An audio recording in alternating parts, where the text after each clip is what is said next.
Olá, turma! Vamos para mais uma aula de biologia, aula para o terceiro ano do ensino médio. Vamos lá? A aula de hoje será citologia, a parte de introdução à citologia. Na aula passada a gente viu alguns termos relacionados à biologia, o que é que a biologia estuda, foi a parte inicial. Vimos um pouquinho sobre sistema solar, como tudo começou. Vamos agora falar de célula. Vamos lá? Vamos seguir? Muitos dos assuntos aí vocês já sabem, já lembram, entendem. A gente vai fazer esse amarradinho para irmos para a parte mais específica em relação à citologia.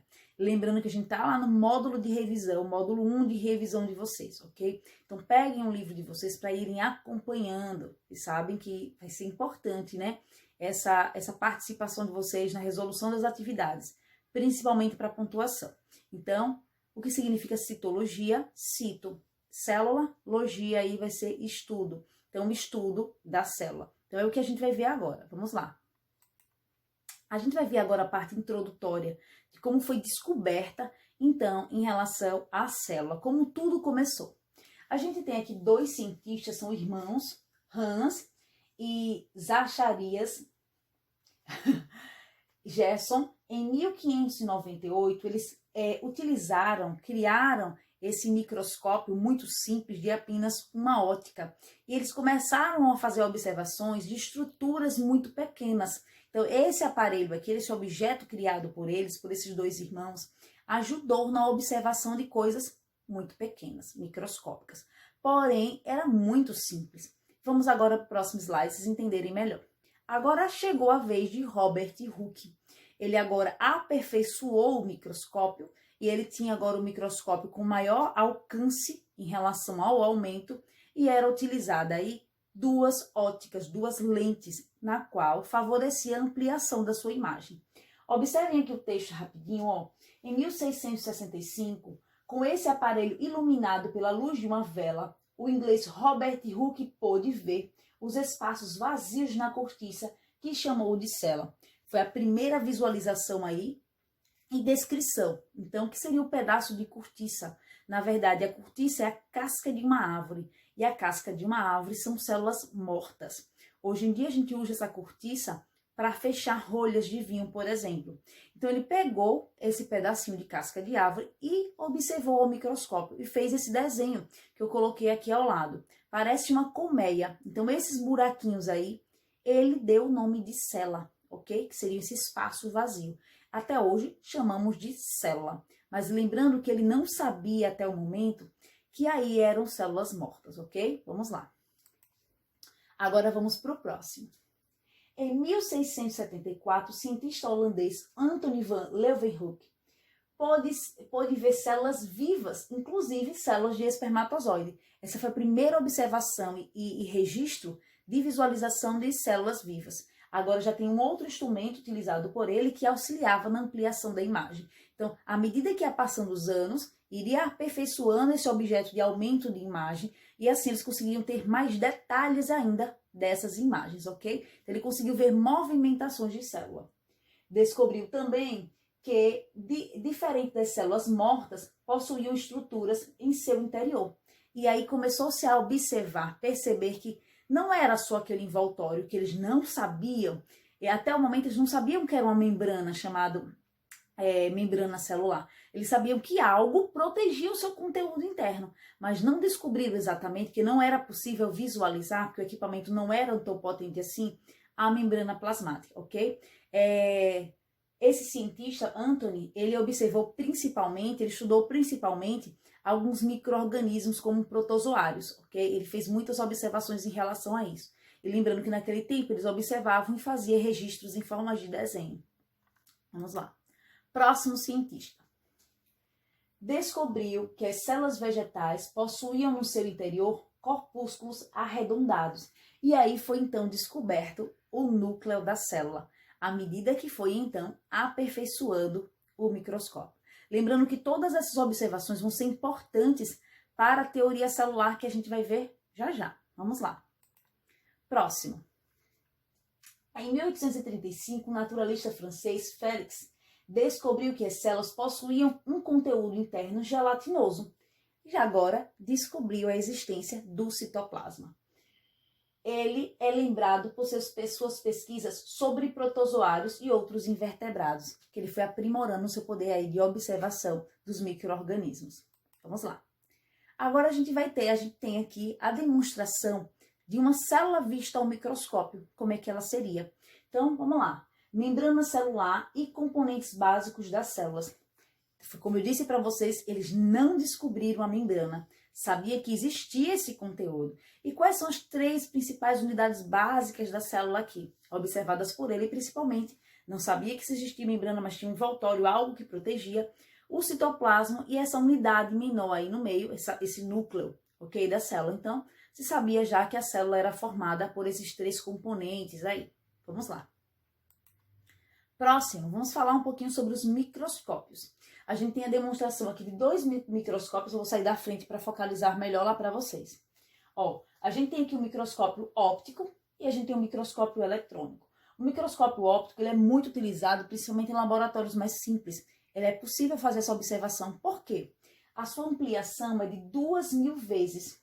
Então, se eu colocar aí, por exemplo, uma água suja, uma água de um rio, uma água de um esgoto, se eu colocar ela em uma lâmina em cima, eu consigo visualizar muito bem os micro-organismos, ok? Eu vou conseguir, professora, ver as organelas? Não. Eu vou conseguir ver aí que animal é esse, ok? Se é um protozoário, se é um vírus, eu vou conseguir notar isso aí.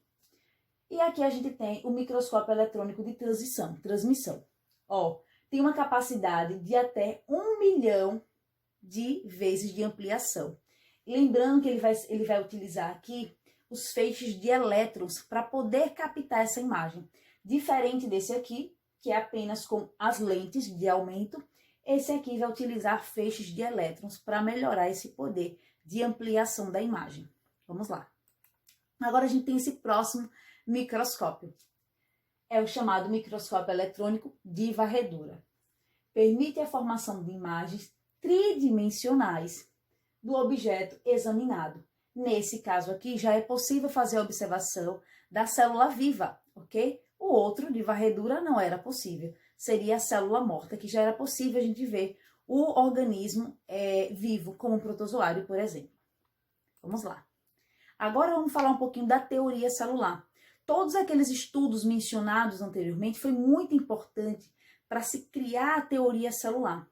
E quais são as teorias relacionadas à célula aqui? Vou sair da frente para focalizar para vocês. Ó, para ser chamado ser vivo, todos os seres vivos são formados por célula. Então, vírus não vai fazer parte dessa categoria, porque ele não tem as estruturas de uma célula, que é a membrana, citoplasma e núcleo. Ele é formado por uma cápsula proteica, ok? Essa ideia é defendida pela maioria dos cientistas. Outra teoria. A célula é a unidade morfofisiológica dos seres vivos. Todo ser vivo vai ter como sua estrutura a célula. Pode ser uma, várias células, mas tem a sua formação aí a célula. Toda célula surge de outra pré-existente. Ela não vai surgir sozinha do nada, ok? Não é a teoria da biogênese. Então, todo ser vivo só vai nascer de uma célula pré-existente. E aqui eu tenho uma menção, ó, relacionado ao vírus, ok? Agora vamos falar do ciclo de vida das células. O que seria ciclo de vida? É o tempo de vida que essa célula tem. Então, ela é dividida em 3 categorias. Atenção lá na frente, ok? Vamos lá. Células lábeis, células estáveis e células permanentes. Muito fácil. Permanentes, você já sabe, vão permanecer por longo período de tempo. Por exemplo, ó, divide-se apenas durante a formação do embrião. Um exemplo, professora, de célula permanente. A célula do sistema nervoso é um exemplo de célula permanente, ok? Vamos para o próximo exemplo. Estou indo de trás para frente para dar uma dica, porque é fácil essas últimas. Próximo, células estáveis. É e não é, né? Tá no meio do caminho. São aquelas que duram meses ou até anos. Por exemplo, a célula óssea. Enquanto a gente estiver em processo de desenvolvimento, tá tendo formação de novas células. Fraturei o braço, por exemplo, essas células vão retomar seu processo de atividade. Elas vão começar a se dividir, que é para fazer a calcificação do osso, ok? Já as células lábeis são aquelas que por dividirem-se constantemente, tem ciclo de vida curto. Um exemplo dessa célula que tem ciclo de vida curto aqui vai ser a célula do sangue, as hemácias. As hemácias têm uma duração de vida de aproximadamente 3 meses. Elas morrem e são formadas novamente lá na medula óssea, ok? Vamos lá. Tá vendo como esse assunto é facinho? Esse vocês lembram, também muito fácil. A gente viu lá desde o início isso aí. Tipos de célula em relação a procarionte e célula eucarionte. Qual a diferença entre elas? Célula procarionte é uma célula mais primitiva, que não vai ter o envoltório do núcleo aí, ok? Não vai ter a formação desse núcleo. Já a célula eucarionte, ela vai possuir a carioteca, que vai delimitar, então, em relação ao núcleo, vai formar um núcleo. Vamos lá. Próxima, diferença entre organismos unicelulares e organismos pluricelulares. Muito fácil. Organismo uni, formado por apenas uma célula. Organismo pluri ou multicelulares, formados por muitas células. Também muito fácil essa parte aí. Vem falando sempre, né, desses assuntos. Agora sim, vamos falar em relação ao posicionamento, a quantidade de núcleos que essa célula vem a ter. Vou sair da frente, sempre tem uma imagem mais clara assim, eu saio da frente para vocês visualizarem melhor. Vejam lá os nomes, ó. Tipos de células em relação ao núcleo. Elas podem ser mononucleadas, ou também chamadas de uninucleadas, podem ser polinucleadas ou anucleadas. Lembram do A na frente, quer dizer negação? Vamos lá. Então, mononucleada vai possuir um núcleo em cada célula. Polinucleada, mais de um núcleo por célula. E anucleada, as hemácias, elas perdem seu núcleo no processo de desenvolvimento, né, dela, para poder transportar os gases, ok? Vamos lá. A gente vai entender um pouquinho agora sobre como algumas organelas foram introduzidas nessa célula, esse processo evolutivo. Vou sair um pouquinho da frente para mostrar um pouquinho para vocês. Ó, a célula hospedeira, que seria essa, segundo a evolução, como foi que as mitocôndrias foram parar dentro das células? Como os cloroplastos foram parar dentro das células? Existem algumas teorias evolutivas em relação a isso. E uma dessas teorias é que o procarionte ancestral seria heterotrófico. Heterotrófico não sintetiza seu próprio alimento, ok? Aeróbio vai precisar de gás oxigênio no seu processo de desenvolvimento. Então, segundo os cientistas, algumas bactérias foram invaginadas. O que é isso? É como se tivesse uma célula. Deixa eu mostrar para vocês assim, pronto. Uma célula, e ela se encontrou aqui, se aproximou dessa célula e foi entrando. E aqui se desenvolveu muito bem, ok? E assim, elas conseguiram se multiplicar na célula. Porque ela vai ter o seu DNA próprio. Então, por isso que os cientistas, eles acreditam que as mitocôndrias foram formadas a partir da invaginação de bactérias. Por quê? Ela tem seu DNA próprio. É como se fosse um organismo sozinho. Então, elas conseguem se duplicar sozinho. Então, todas as vezes que essas células começavam a se dividir, todas as outras iriam ter essa mitocôndria envolvida. Já uma célula que tivesse cloroplasto, como por exemplo as cianobactérias, como foi que essas células foram formadas? As algas, por exemplo, foram formadas. Então, segundo os cientistas, um procarionte ancestral, que acredita que tenha sido bactérias, que fazia fotossíntese, então seria autotróficas, também sofreu esse processo de invaginação. E aí formou os cloroplastos das células, ok? Vamos lá. A gente tem aí a célula eucarionte animal. Quais são as características dessa célula eucarionte animal? A gente vai ter a presença desse núcleo e das organelas envolvidas nesse processo. Lembrem que cada organela aqui vai ter uma função específica, como a gente tem a mitocôndria, que é realizar ATP, energia, o complexo de Golgi, que vai armazenar substâncias e vai secretar substâncias também. Uma das importâncias dela é liberar e fabricar o lisossomo. O centríolo vai auxiliar no processo de divisão celular. Então, cada uma dessas organelas vão agir de forma praticamente que independentes em relação à célula. Lembra que lá no núcleo da célula a gente vai ter o material genético de grande importância aí para a célula, ok? Então, falando de célula animal, lembrando que pode mudar um pouquinho a sua forma também, mas o seu conteúdo interno vai ser semelhante. Vamos agora ver a célula vegetal. Lá na célula vegetal, a gente vai ver alguns componentes diferentes, como, por exemplo, o vacúolo, ó. Esse grande vacúolo aí que vai armazenar substâncias e água, vai possuir também os cloroplastos, que vai ter função aí no processo de fotossíntese, e vai ter a parede celular. São características e estruturas diferentes de uma célula animal, ok? Vejam bem, essa parte introdutória de célula a gente acabou. Vejam que são nomenclaturas muito simples e que vocês já viram boa parte dessas nomenclaturas. Agora a gente vai para o próximo trecho, que é a correção da atividade da aula passada. Vamos agora fazer a correção da nossa atividade, que foi a atividade da aula passada, foi página 4 e 5 do livro de vocês. Lembrando que estamos no nosso módulo 3 do livro, ok? Vamos lá. Primeira questão. Todos os seres vivos mantêm um ambiente interno estável, mesmo quando as condições ambientais externas apresentam variações. Essa estabilidade denominada 1, a gente vai ter que saber que instabilidade é essa. É garantida por um conjunto de reações químicas ordenadas, que constituem o 2. Assim, cada ser vivo mantém a sua própria vida e, através do processo de, garante a sobrevivência da sua espécie. Quando ele fala aqui no item 3, através do processo de, garante a sobrevivência da espécie, eu só vou ter perpetuação da espécie se acontecer reprodução. Então, a gente já vai liberar esse item aqui que fala de adaptação. Não é a adaptação, é a reprodução que precisa estar envolvida. Então, vamos ficar de olho aqui no item D, no item B e no item A, ok? Vamos lá. Essa estabilidade determina determina o quê? E é garantida por um conjunto de reações químicas ordenadas, que constitui o item 2.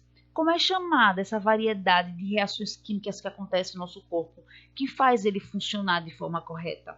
É homeostase, é equilíbrio? É reações a estímulos do ambiente? Ou é o metabolismo do corpo? A gente está falando aqui de metabolismo do corpo. Então, a gente vai por eliminação, pessoal. E a primeira aqui, o item 1, é homeostase, é o equilíbrio aí, a estabilidade, denominada homeostase, que é o equilíbrio do corpo. Vamos agora para a segunda questão. Na segunda questão, eu fiz uma montagenzinha aqui, ó. A segunda questão está falando sobre os métodos científicos. Muita atenção na hora de ler essa questão, muita paciência. A gente vai marcando as observações, tanto que já vem marcadinho aqui alguns trechos, para a gente prestar bastante atenção, ok? No texto a seguir, reproduzido do livro Descobertas Acidentais em Ciências, algumas frases referentes às etapas importantes da construção do conhecimento científico foram grifadas e identificadas por um número romano. Vejam bem, viu, gente? Daqui eu saí para cá, viu? Eu fiz uma montagenzinha aqui. Em 1889, em Estamburgo, então Alemanha, enquanto estudavam as funções do pâncreas na digestão, Joseph e Oscar removeram o pâncreas de um cão. No dia seguinte, um assistente de laboratório chamou-lhe a atenção sobre o grande número de moscas voando ao redor da urina daquele cão. Curioso sobre... Presta atenção aqui, viu, gente? Ó, começa aqui. Curioso sobre por que as moscas foram atraídos à urina, analisaram-na e observaram que esta apresentava excesso de açúcar. Houve uma observação aqui, né? Item 2. Açúcar na urina é um sinal comum de diabetes. Isso aqui eles afirmaram, eles deram uma afirmação. Será que é certeza essa afirmação? Essa afirmação a gente vai chamar de quê? Atenção. Van e Menkolch perceberam que estavam vendo pela primeira vez a evidência da produção experimental de diabetes em um animal. 3. O fato de tal animal não ter pâncreas sugeriu a relação entre esse órgão e a diabetes. Eles observaram, né? O fato importante é que o animal não tinha e eles associaram essa falta com a diabetes. Atenção. Muitas tentativas de isolar a secreção foram feitas, mas sem sucesso. Em 1921, dois pesquisadores, Frederick, um jovem médico canadense, e Charles, um estudante de medicina, trabalhavam no assunto no laboratório do professor John, na Universidade de Toronto. Eles extraíram a secreção do pâncreas de cães. Item 4. Quando injetaram os extratos, secreção do pâncreas nos cães, tornando-os diabéticos pela remoção do seu pâncreas, o nível de açúcar no sangue desses cães voltaram ao normal e a urina não apresentava mais açúcar. Será que isso aqui foi chamado de teste? Foi considerado um teste, um experimento? Então vamos comparar aqui, ó. Eu já vou marcar aqui a alternativa correta para vocês entenderem, ok? Ó, ele não fala aqui no quadradinho como alternativa em experimento. Ele fala em teste de hipótese, ok? Qual foi a hipótese deles? O fato de tal animal não ter pâncreas sugeriu a relação entre o diabetes. Então, não ter pâncreas fez com que eles tivessem diabetes. Isso aqui foi uma hipótese. O item 2, açúcar na urina é um sinal comum de diabetes. Foi um fato observado por eles, ok? E a observação foi quando o estudante percebeu a presença de moscas naquele ambiente, ok? Então, aqui está falando de métodos científicos. Próxima questão. Até o século XVII, o papel dos espermatozoides na fertilização do óvulo não era conhecida. O cientista italiano Lázaro Spallanzani, em 1785, questionou se seria o próprio sêmen ou simplesmente o vapor deles derivando a causa do desenvolvimento do óvulo. Do relatório que escreveu a partir dos seus estudos sobre a fertilização, foi retirado o seguinte trecho. Atenção. Para decidir a questão, é importante empregar um meio conveniente que permita separar o vapor da parte figurada do sêmen e fazê-lo de tal modo que os embriões sejam mais ou menos envolvidos pelo vapor. Dentre as etapas que consistem no método científico, esse trecho do relatório é um exemplo de quê? De análise de dados. Ele está analisando os dados, ele está coletando o material, ele está elaborando uma hipótese, quer dizer, ele acha que aquilo ali, ele está elaborando uma hipótese, ele está planejando um experimento. Ele, na verdade, está planejando aí um experimento que ele iria fazer. Como? Quais são as partes que deixam claro isso aqui? Quando ele diz assim, ó, sejam mais, considere que permita separar o vapor da parte figurada. Então, se isso acontecesse, daria o que ele queria no final, né? Que seria o experimento. Ele está planejando como ele faria esse experimento aqui, seria isolar o vapor do elemento figurado, que seria o sêmen, ok? E o embrião seria formado, sejam mais ou menos envolvidos pelo vapor, ok? Vamos então para a próxima questão, que é a quarta questão. Imagine que você esteja cultivando uma planta em solução nutritiva. Como procederia para verificar de que certo elemento mineral é essencial para a vida dessa planta? E aqui eu já coloquei um resuminho para vocês, né? Para certificar-se de que certo elemento é essencial à vida, atenção aqui, a vida da planta, seria preciso submetê-lo a um experimento controlado e comparar o que aconteceria com as plantas que recebessem esses elementos e com as que não recebessem. Então, uma teria que receber esse nutriente, esses minerais essenciais, que segundo aí daria muito certo, e uns que não recebessem, ok? Que eu ia chamar isso de grupo controle. Todas as outras condições, como luz, temperatura, teriam que ser iguais para ambas, ok? Para saber se realmente o que estaria envolvido nesse processo de desenvolvimento seriam esses minerais, ok? Pronto, já acabamos, ó, foi apenas 4 questõezinhas, né, da nossa aula. Espero que tenham gostado da aula de hoje, entendido muito bem em relação à célula e aguardem nossa próxima aula, ok? Um cheiro para todos e até a próxima.